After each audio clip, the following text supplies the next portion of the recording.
On a point of order, I have Mr. Watt and Mr. Aguilik, Mr. Sanderson, over and above the two premiers who've been asking for the floor for quite a while, Premier Pauley and Premier Levesque, and Premier Hatfield. So I think we should hear from the representatives of the native groups, and then from those premiers that I've named. We are beginning to get papers down from up there, so I would say that at 4 o'clock at the latest I will then adjourn to give us time to look at those papers. We don't have to finish the subject of Aboriginal, of self-government today. I agree with Mr. Washi, who made, I think, an excellent presentation, that we should put this into the ongoing process. Let's hear from Mr. Watt, then. Thank you, Mr. Chairman. Let me begin by saying that division of power is always generate problems, as you know very well, under the present system. Because of that division of power, Prime Minister, the federal government have to have responsibility and jurisdictions over the matters which under the federal jurisdictions, which from time to time they do affect us on our daily lives. And it also affects our value, whether the value is related to social matters, whether the value is related to economy, whether the value is related to education, whether the values are related to marine life, or the sea, or the land, or the environment, or land use planning.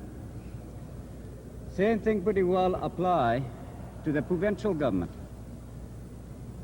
The values of our lifestyle have not always taken into account when certain aspects related to activities in our territories are implemented, such as development, oil development, or mining development, or whatnot, or even in regards to social order. In regards to self-government concept, Prime Minister, we do have a self-government concept already in place.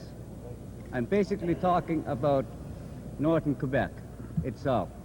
And there is also a notion of a beginning of self-government already in the motion in the Northwest Territory, which deals with division of Northwest Territory. Hopefully in the future, by utilizing the institutions that are quite familiar with you people, that our value would be taken into account.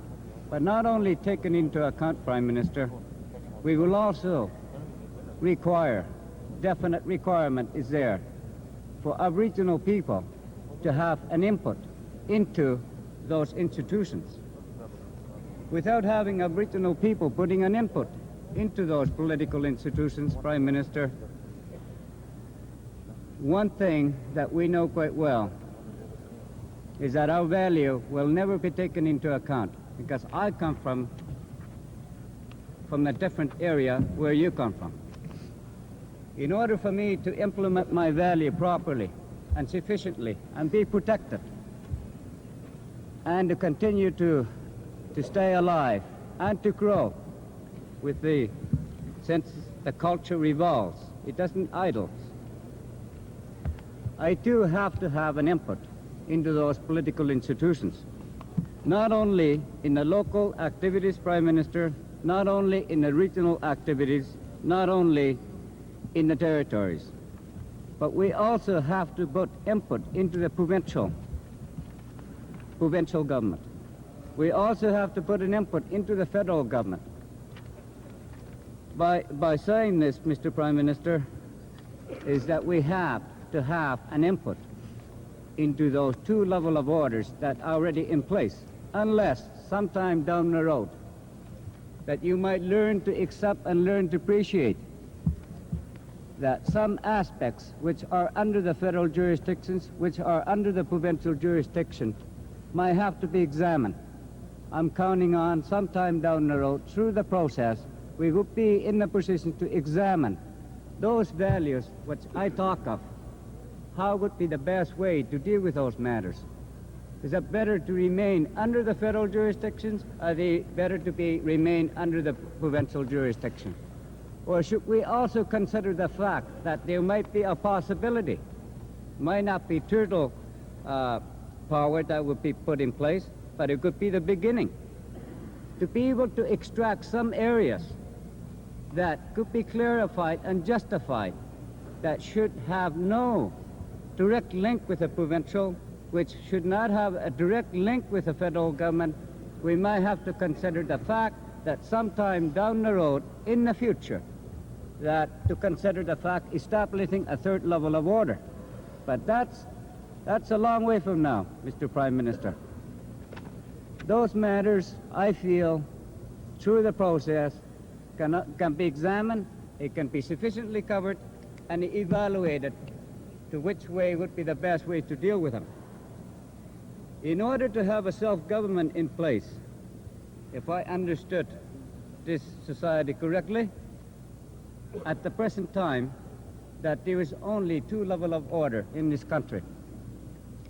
We have, except some time ago, as Aboriginal people, as Inuit, to try to utilize what is available to us by means a tool.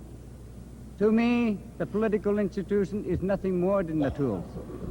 What values that you put into those political institutions is what it counts. I think it might be premature to think in terms of that we might be able to generate something totally different from what type of a mechanism is already in place.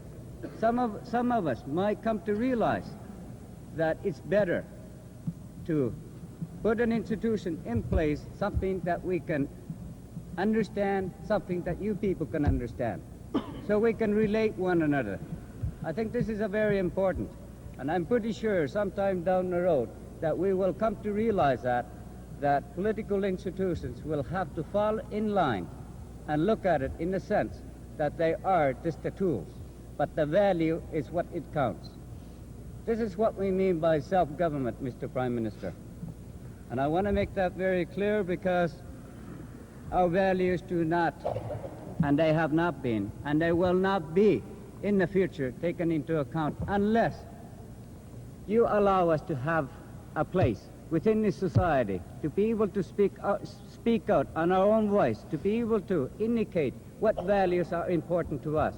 Because those values, what we consider are important to us, could also be important to you. Let me use an example, what goes on in the North, in the Arctic. Right now, the society is geared towards what you call more of a towards economic development. We have no problem with that, Mr. Prime Minister. We do require economic base as well as you do. But the fact is, we have to understand, in the sense of looking at it, oil development, the energy requirements that Canada requires, the United States and the rest of the Canada that requires, in the line of fuel, in the line of resources.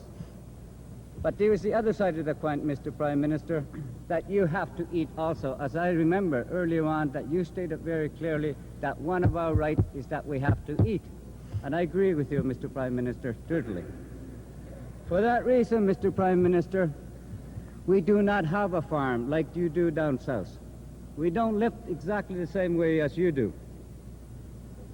The games that we depend on for clothing, to feed ourselves, to trade, sometime, most of the time I could say, Mr. Prime Minister, they don't take them into account. When the oil company comes up to me and said, look, I'm going to have the best environmental procedure in place, you don't have to worry about the games that you depend on to clothe yourself, to feed yourself, to treat yourself. Mr. Prime Minister, that is just a word. This is one of the reasons why, Mr. Prime Minister, we here in the front of you talk in the content of a constitutional protections, constitutional guarantees, because those values are very, very important values, which one day, which even today, on a daily basis, you require also. Mr. Prime Minister, I'm not only talking to you, I'm talking to the rest of the province here also, because those are very crucial, important livelihood of our people, which is also the livelihood of yours. Therefore, Mr. Prime Minister, this is what I mean by self-government. Our values have to be taken into account. Those values are important, and I want to emphasize pretty strongly because the general public of Canada are watching us. Over the yesterday, I have not said too much, simply because you are locked into some of the nitty-gritty arguments. But look at it in a little larger sense, Mr. Prime Minister, along with the premiers that is sitting around with us this table here. Look at it in the content of that we have to accommodate each other.